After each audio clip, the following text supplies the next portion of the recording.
India pulled out all the stops in its charm offensive at the recent EU-India Business Summit. Prime Minister Manmohan Singh emphasized his country's investor-friendly policies as he asked top European business leaders to invest, particularly in infrastructure projects. India-EU economic and trade ties will not only be to our mutual benefit, but will also be a powerful stabilizing force for the evolving global economy. India is on the move, and I invite you to be active partner in the processes of change and development now underway in our country. The European Union is already India's largest trading partner, with bilateral trade reaching $76 billion last year. Yet companies here have been slow in offshoring their production to India.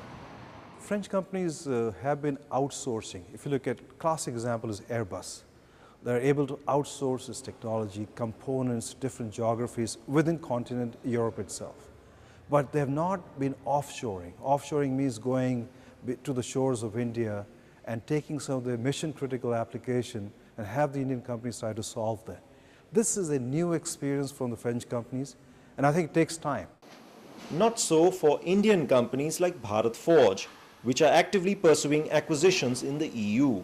With 6 production plants and 2,000 employees in the region, this components maker plans to generate 40% of its business from the EU market. The areas that we are focusing on is energy, both conventional and renewable, railways, locomotives, marine, ships, and capital goods. Again, a large part of this has tremendous opportunities in EU. And companies like Dassault Systems are beginning to see the opportunities in India. 25% of its R&D staff are based in India, and the European software firm has set up 4 development centers in the country, attracted by the young, dynamic workforce. What we see in EU as well in United States, we see the workforce that is aging.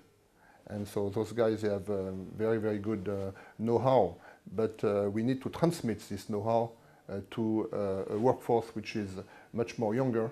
And I think we find in India a workforce of young engineers that are very highly skilled, and that are very capable not only to help developing the Indian market, but also the worldwide market. And with India relatively unaffected by the recent crisis on Wall Street, Indian Commerce Minister Kamal Nath used the opportunity to call for a new financial world order. With the integration of the global economy in the last 10 years, no crisis, financial crisis, is limited to a country alone. It becomes a global issue. And that is why this needs to be addressed, not just domestically in the United States, not just domestically within one country, but there has to be a new financial order. There has to be some common rules of the game for financial institutions, for banks, which apply to all countries, which all countries must comply with. Otherwise, you will see this happening all over again, and we are addressing the symptoms. In these times of global uncertainty, most countries are counting their friends. The EU and India recognize each other as long-term economic allies. The EU appreciates India's financial stability, and India would like the EU as an alternative market to the United States. Both sides are now negotiating a free trade agreement that is expected in 2009.